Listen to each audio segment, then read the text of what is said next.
But first, you've got to see the trap clearly. Here's how it works. The mind can only exist in two places, the past or the future. It cannot exist in the present moment. The present's too quiet for it. There's no drama in the present, there's no storyline. In the present, there's only what actually is, and what is tends to be quite simple, doesn't it? Breath moving in and out, sounds around you, light coming through the window, physical sensations, movement. Whatever task is right in front of you.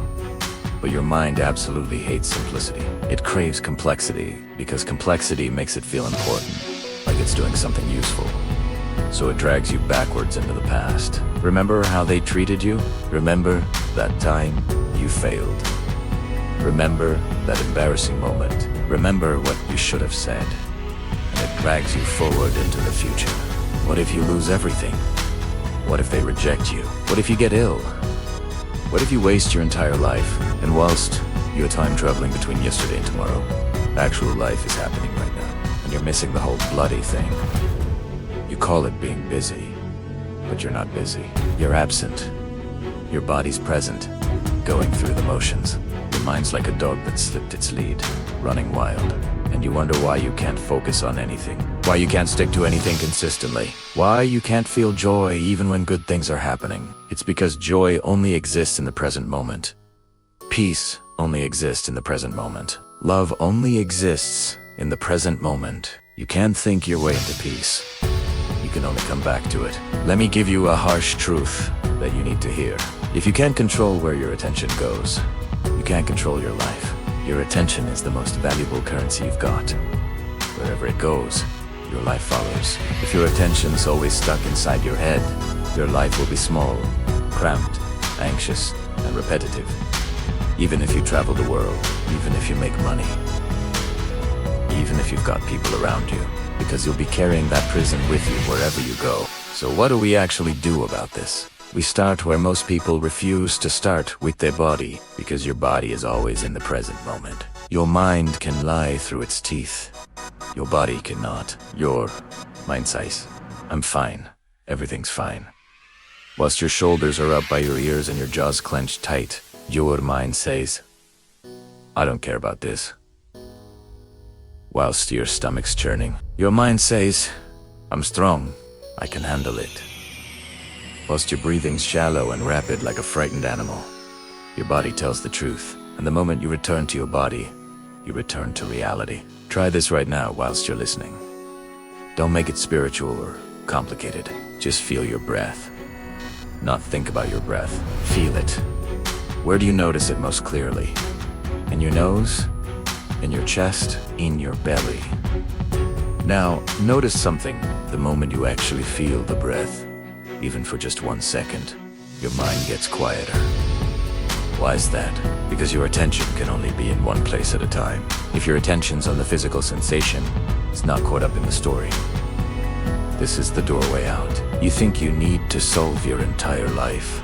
You don't. You just need to relocate your attention. You need to stop living upstairs in your head and start living down here in reality. But listen, your mind's going to resist this. It'll say, this is boring. It'll say this won't help with anything. It'll say you've got far more important things to think about. It'll suggest checking your phone. It'll try to pull you back into worrying. That's perfectly normal. That's the addiction, fighting to survive. And here's your first proper lesson. You don't need to fight with your mind. You need to stop feeding it. A fire dies when you stop adding wood. Your overthinking isn't powerful because it's true. It's powerful because you keep giving it attention. You sit with a thought, you massage it, you stretch it out. You replay it from different angles. You decorate it with more details. You make it bigger and scarier. Tenjusai. This thought is destroying me. No, mate, you're giving it a throne to sit on. So instead of battling with thoughts, do something more intelligent. Step back. Watch them.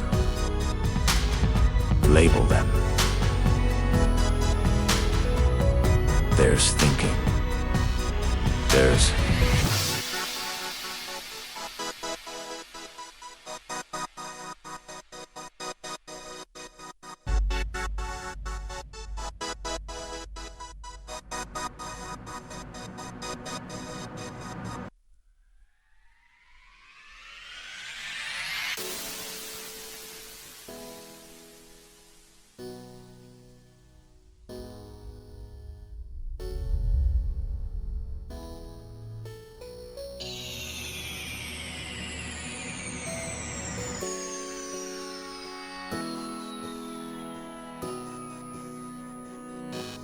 maybe no less. There's judging.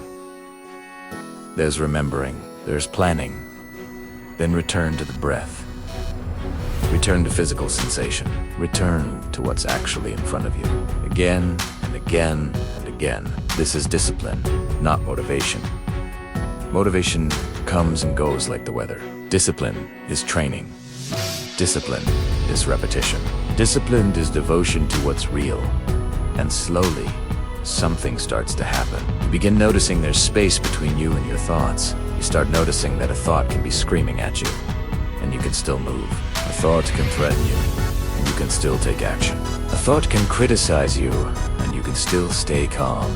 That's real power right there.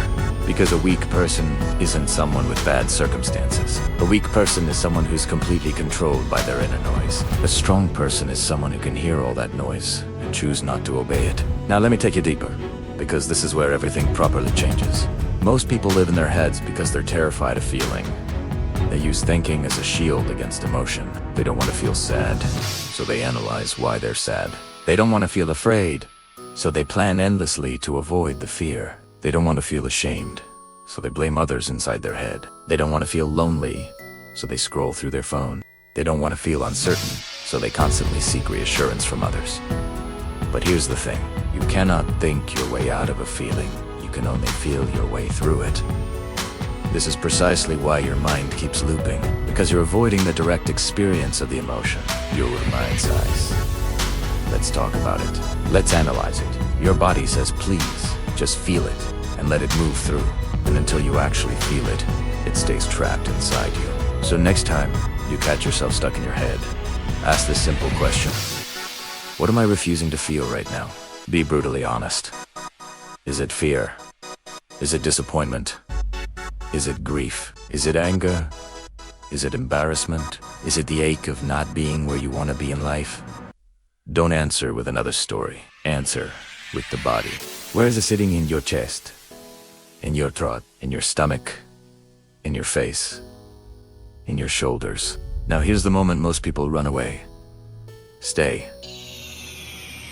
You don't have to stay forever. Just stay long enough to prove to yourself you can breathe into it. You can relax around it. Stop naming Italiano. Stop explaining it. Just feel the raw sensation without the story attached. And something shocking happens when you actually do this. The emotion starts to move. It starts to change shape.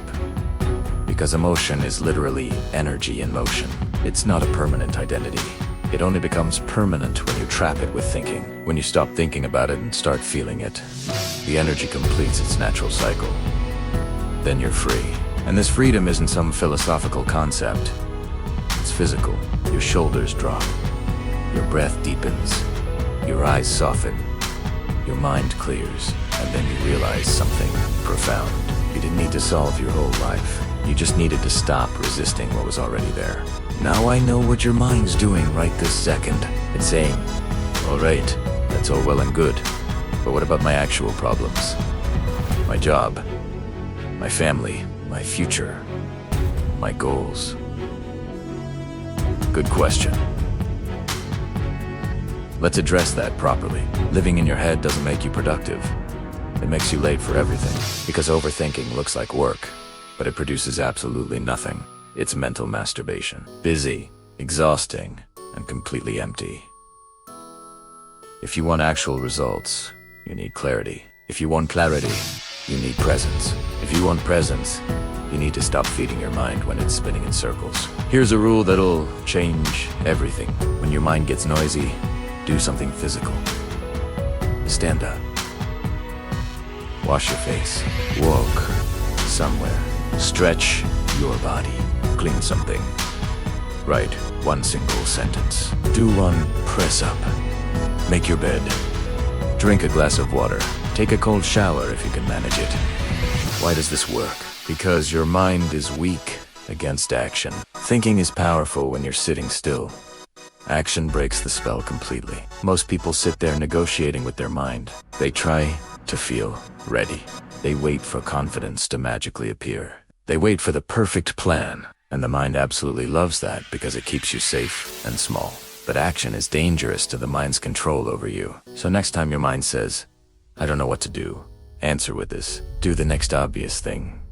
Not the whole life sorted. Not the entire future planned out. Just the next obvious thing. Open the book. Send the message. Start the workout. Write the first paragraph. Apply for one job. Practice for 10 minutes. Clean one corner of the room, then another. This is how you escape the head. Not by thinking your way out, but by moving your way out, one small action at a time. Now let's address something else. Why do you keep returning to living in your head even after you understand all this? Because your identity lives there. Your identity is built entirely from thoughts. I'm this kind of person. I always mess things up. I'm not confident. I'm shy. I'm unlucky. I'm rubbish at speaking. I'm behind everyone else. I'm too late. These are just thoughts you've repeated so many times they became your name. So when you stop living in the head, it can feel like death, because the old story starts dissolving, and your ego absolutely panics. It screams, if I'm not this story, then who am I? Good. Let it panic, because that question is the beginning of real life. You're not a story. Your awareness itself, your presence. You're a human being with breath and blood and potential.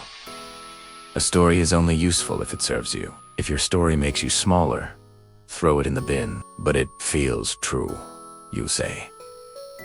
Of course, it feels true. You've been rehearsing it for years. If you rehearse weakness, you become weak. If you rehearse fear, you become fearful. If you rehearse defeat, you start living like a defeated person. So the path forward isn't to create some new fantasy story about yourself. The path is to become someone who doesn't need stories to take action. Someone who can be uncomfortable and still move forward. Someone who can be uncertain and still make choices. Someone who can be afraid and still do the right thing. That's mastery. And mastery begins in a very unsexy place. Training your attention. Most people want the highlight reel. They want confidence, power, transformation, results. But they refuse the daily practice that actually creates it. So here's the practice. And don't overcomplicate it. Every single time you notice you're lost in your head, return to one of these anchors. Your breath, physical sensation in your body, sounds around you, your hands doing whatever task they're doing. That's it. Not once, not twice. 100 times a day if that's what it takes. And each return isn't failure. Each return is strength building. A person who returns is stronger than a person who never drifts. Because nobody never drifts. Everyone's mind wanders. The difference is one person notices and returns. The other person stays asleep. Now, let me create a picture so you truly understand this. Imagine you're walking whilst carrying a cup filled right to the top with water. That water represents your attention. If you walk calmly and steadily, the water stays in the cup. If you walk whilst looking everywhere at once, the water spills. If you run in panic, the cup empties completely. You're spilling your attention all day long. Social media takes it. Fear takes Italiano. Old memories take it. Imaginary arguments take it. Comparisons take it. Regrets take it. Then you sit down and say, I've got no energy left. Of course, you haven't. You've leaked it everywhere. So the discipline is to carry your attention like that full cup. Not tense about it. Not rigid. Just aware. When you eat, actually eat. When you woke, actually woke. When you talk to someone, actually talk. When you work, actually work. Single tasking is a proper superpower now, because most people are completely fragmented. And when you become whole again, you become magnetic. People will feel it, even if they can't put their finger on what's different. You'll speak slower. You'll react less. You'll listen more deeply. You'll choose your words better. You'll stop rushing everywhere, because rushing is just a symptom of living in your head. A person who's truly present isn't in a hurry, even when they're moving fast. Now, here's the part where I want to properly challenge you, because if you only listen and feel inspired for a moment, nothing changes. Your mind will take this entire speech and turn it into just another idea. It'll say nice. Then tomorrow you'll go straight back to the same patterns. So I want you to do something right now. Not tomorrow. not next week. Right now, in this moment, pick one area of your life where your mind absolutely destroys you the most. Maybe it's relationships. Maybe it's how you see yourself. Maybe it's money. Maybe it's your future. Maybe it's your studies. Maybe it's your work. Pick one specific area. Now see the pattern clearly. What does your mind actually do there? Does it compare you to others? Does it catastrophize everything? Does it shame you? Does it doubt your abilities? Does it replay painful moments? Good. Now recognize this crucial fact. This pattern is not you. It's just a habit, and habits can be retrained. So, for the next 7 days, in that one area, practicities, when your mind starts its usual story, you don't argue with it. You don't debate. You don't try to convince yourself otherwise. You simply return. Return to your breath. Return to your body. Return to the next action. And if you fail, you return again, and again, and again. This isn't about becoming some monk living in a cave. This is about becoming free, because a person who cannot control their mind is easy to manipulate. People will pull your strings with words. They'll trigger you. They'll make you prove yourself to them. They'll make you chase their validation. They'll make you live for their approval. You'll call it love. You'll call it respect. You'll call it normal. It's not normal, mate. It's slavery. So when you stop living in your head, you stop being controlled by others. You stop needing to win every argument. You stop needing to impress people who don't actually care about you. You stop needing to explain yourself to those who've already misunderstood you. You stop building your entire life around the fear of rejection. You become simple, and simplicity is absolutely terrifying to weak people, because it cannot be manipulated. Now I'm going to say something that might hit you hard. Your mind is not your friend. Not always, anyway. Sometimes it is. Sometimes it helps you plan, solve problems, learn things, create things. But when it becomes noisy and chaotic, it's not helping you anymore. It's protecting an illusion. And the illusion is this: if I think enough, I'll be safe. But safety was never guaranteed. It never was. Life can change in one phone call, one accident, one message, one mistake, one opportunity. So if you build your peace on having control over everything, you'll never have peace. Peace comes when you accept reality as it is and train your response to it, not when you try to predict and prevent everything. So instead of asking what if something goes wrong, ask if something goes wrong, can I handle it? And you know what the answer becomes? After you've trained yourself, yes. Not because you control life, but because you control yourself. That's the shift right there. That's when everything changes. Because you stop living like a frightened animal, constantly scanning for danger. You start living like a warrior.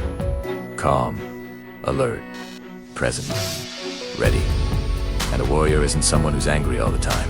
A warrior is someone who's centered. Centered means your attention isn't scattered everywhere. Now let me open another door for you. The reason you live in your head is also because you're avoiding responsibility. Yeah, I said it. Because as long as you're thinking about doing something, you can delay actually doing it. Thinking makes you feel like you're being productive, but action is where the real accountability lies. Action can fail. Action can be judged. Action can reveal your true level. Thinking hides you from all of that. So you say, I'm preparing, but you're hiding. You say, I'm waiting for the right time, but you're hiding. You say, I need more information first, but you're hiding.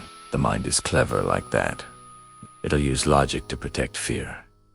So you must become even cleverer. You must recognize when thinking is actually useful and when it's just avoidance. Ask yourself this: is this thought leading to action, or is it leading to another thought?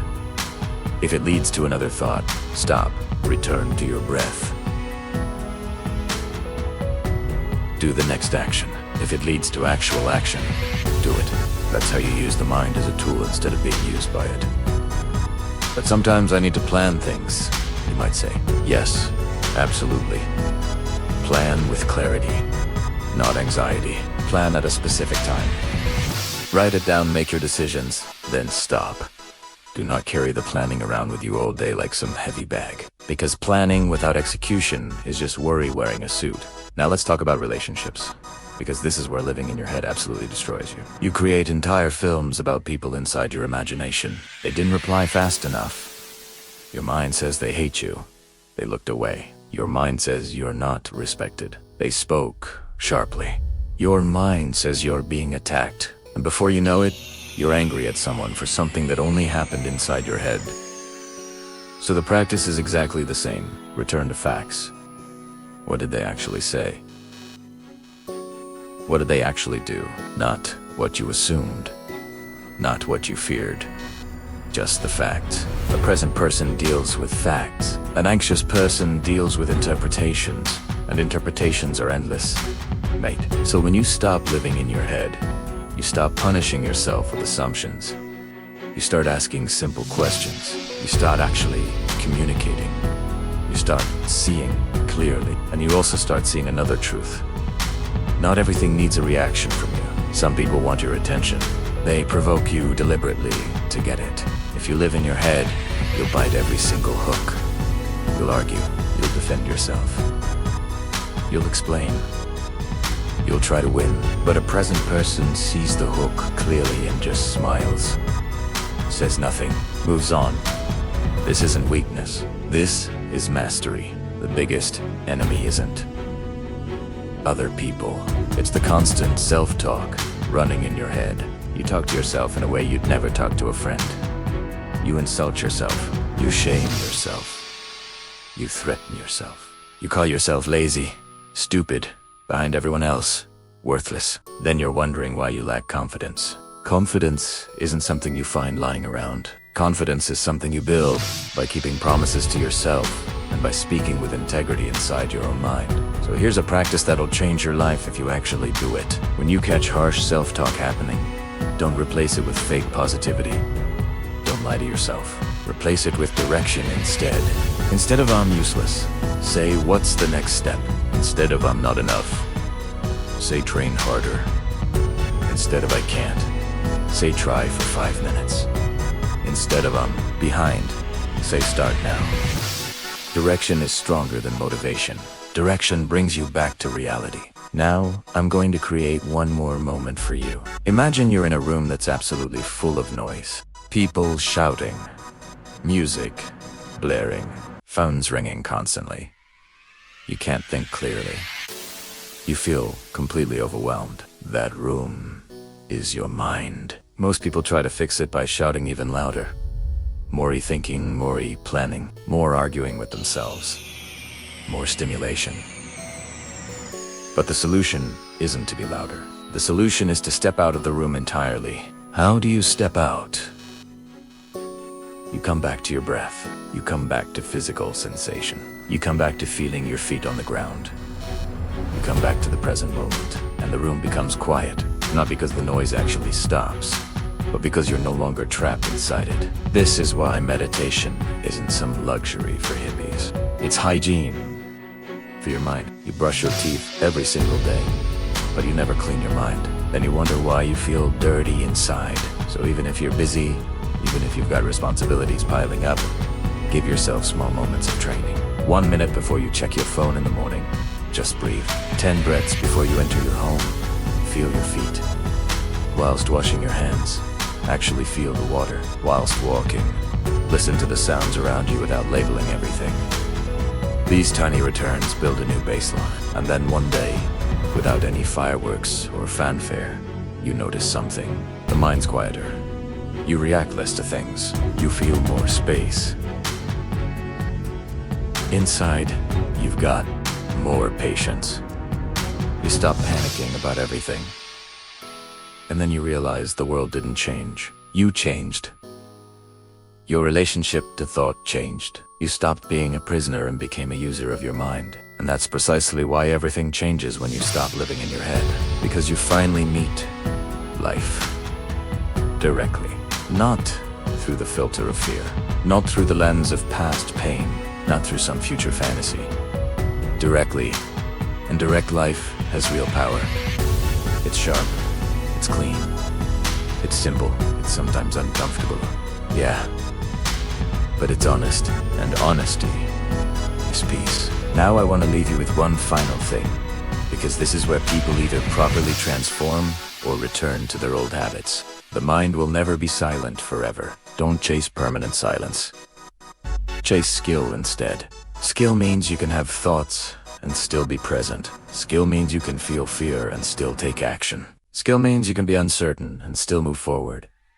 So stop asking, how do I stop thinking completely? That's the wrong goal. Ask, how do I stop being controlled by my thinking? And the answer is always the same. Return. Return. Return. To your breath. To your body. To action. To reality. And when you return enough times, you become someone else. Not by changing your personality, but by waking up to what was always there. Because the most tragic thing isn't failure. The most tragic thing is living your whole life inside your head and calling it living. So next time you catch yourself trapped again, replaying old conversations, worrying about the future, spiraling into anxiety, don't panic about it, just smile a little, because now you can see it happening. And seeing it is the start of freedom. Take one breath, like it actually matters. Feel it. Entering your body. Feel it. Leaving.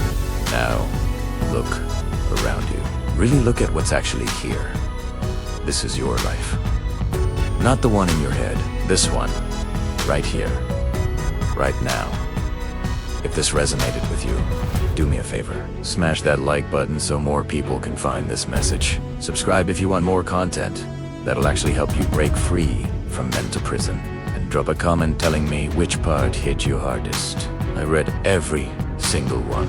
Now, stop scrolling and go practice what you just learned. Your future self will thank you for it. Listen to me carefully. Yeah, you're not trapped by your circumstances. You're trapped by the stories you keep telling yourself. And here is what is absolutely mad about it. You've been locked in a cell where the door has been wide open this entire time. The only thing holding you prisoner? Your own thoughts. Think about this for a second. If you can't get a grip on your mind for 10 measly seconds, how on earth are you supposed to take control of the next 10 years of your life? Right now, in this very moment, I'm going to show you exactly when everything shifts. It's the precise moment you stop battling with every thought that pops into your head. When you stop rehearsing conversations that never happened. When you finally step out of your imagination and plant both feet firmly in actual reality. Because let's be brutally honest here. That anxiety you're carrying around, that's not who you are. That constant that's not a sign of intelligence, mate. It's just a habit you've picked up. And habits can be broken faster than you think. Stick with me, because in the next little while, you're going to experience a quietness in your mind that you haven't felt in years. And once you get a taste of that silence, you'll never settle for the chaos again. Right, let's get something straight. You're not exhausted because life's throwing too much at you. You're knackered because your brain won't give it a rest. You open your eyes in the morning, and before you've even gotten out of bed, you're already somewhere else entirely. You're replaying yesterday's disasters. You're having full-blown arguments with people who aren't even in the room. You're predicting catastrophes that haven't even happened yet. You're juggling 10 different conversations inside your skull, and not a single one of them is actually real. Then you're sat there wondering why your chest feels like it's in a vice. Why your body feels ancient. Why you've got no energy left before you've even started your day. Let me ask you something proper. When's the last time you were genuinely present? Not just breathing and existing. I mean properly here. When your eyes were taking in the actual world around you, not the cinema screen in your head. When your hands were doing one task, not attempting to do everything at once. When you could have a drink of water and actually notice the taste. When you could walk down the street and feel the pavement beneath your feet. When you could sit in complete silence without desperately needing to fill it with noise. Most people can't do that anymore, and they reckon it's perfectly normal. They think living inside their own head is a sign of being smart. They believe worrying constantly means they're responsible. They convince themselves that overthinking proves they're mature. Bollocks. It proves addiction. You're addicted to thinking because your brain's convinced you that thinking equals control. Your mind keeps whispering lies to you. It says if you analyze every single detail, you can somehow prevent pain. If you imagine every worst-case scenario, you'll be prepared when disaster strikes. If you keep replaying the past on loop, you can somehow rewrite it. If you criticize yourself before anyone else gets the chance, it won't hurt as much when they do. But look at your actual life for a minute. Has any of that worked? All that mental gymnastics, has it made you happier, calmer, or more successful? No. It's just made you tired. It's kept you circling the same old problems, stuck in the same old fears. You don't need more thoughts bouncing around in there. You need more connection to what's actually real. And the moment you finally stop living upstairs in that noisy attic, everything changes. Not because the world suddenly transforms. The world's been sitting there the whole time, waiting for you. The change happens because you're no longer trapped inside this tiny prison you've built with words and stories and fears. Your mind is absolutely brilliant. Don't get me wrong, it's a powerful tool, but most people have turned it into their permanent residence. And that's precisely why they're suffering. A tool is something you pick up when you need it, use it for its purpose, then put it down when you're done. But you never put it down. You carry it into bed with you. You bring it into every conversation. You drag it into the shower. You even carry it into moments that should be peaceful, into your work, into your relationships. Then you're scratching your head wondering why you feel so restless all the time. It's because you're dragging this loud, clanking machine with you everywhere you go. You want peace? Stop using the thing when you don't actually need it. Think of it like your hand. It's incredibly useful. You use it to eat, to build, to connect. But what if you clenched your fist the second you woke up and never, ever unclenched it? All day long. Your muscles would scream, your arm would ache. Soon, you wouldn't even be able to use your hand for its actual purpose because it is so tight and fatigued. That's exactly what you're doing with your mind. You're clenching it around thoughts and refusing to let go. Now, I can hear your mind right now. It's saying, right, how? You don't understand my situation. My life's complicated. My problems are real. Yeah, your problems might well be real. I'm not saying they're not, but you're suffering. That's often something you're manufacturing yourself. Two different people can be dealing with the exact same situation. Same money troubles. Same family drama. Same workload piling up. One person gets on with it, tackles the problem, and moves forward. The other one has a complete meltdown, spirals into anxiety, and ends up paralyzed. What's the difference between them? The second person is living inside the story their mind has created about the problem. Your mind doesn't just describe what's happening. Oh no, it adds poison to everything. It adds commentary. It predicts doom. It layers on shame. It sprinkles fear all over it. It drags up old memories like chains attached to your ankles. And here's the really scary bit. You might not even realize you're doing it. You've been thinking for so long. You genuinely believe you are your thoughts. But you're not. A thought is like a cloud drifting across the sky. It appears out of nowhere, floats about for a bit, then disappears. But you? Something in you stays constant. Have you noticed that? You can observe a thought. If you can watch it happening, it can't possibly be you. The watcher, the observer, the awareness behind the thought. That's you. But you've forgotten the watcher exists. You've become completely absorbed in the noise. You've mistaken the movie for the screen it's playing on. The screen is you, pure and untouched. The movie is the endless stream of thoughts, feelings, and sensations. The goal isn't to stop the movie, that's impossible. The goal is to remember that you are the screen. Just notice the thoughts. Don't grab them. Don't fight them. Don't believe them. Just notice them and let them float on by.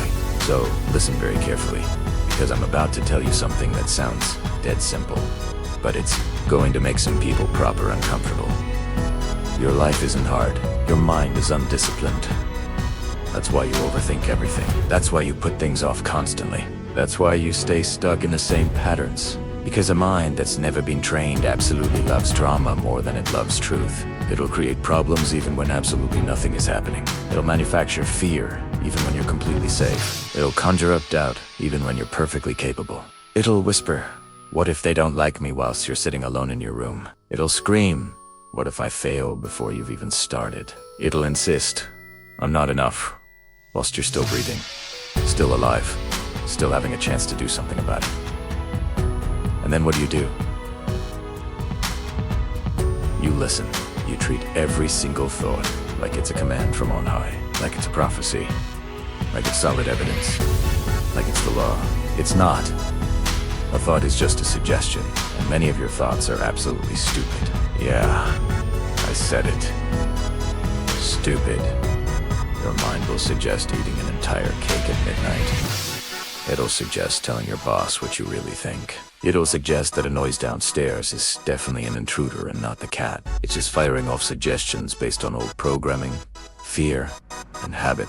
A mind without proper training is like handing a child a sword. It's going to hurt someone, and that someone is you. So at the moment you stop living in your head, everything changes, because you finally stop obeying every single voice in there. You start choosing. And choice. That's freedom, mate.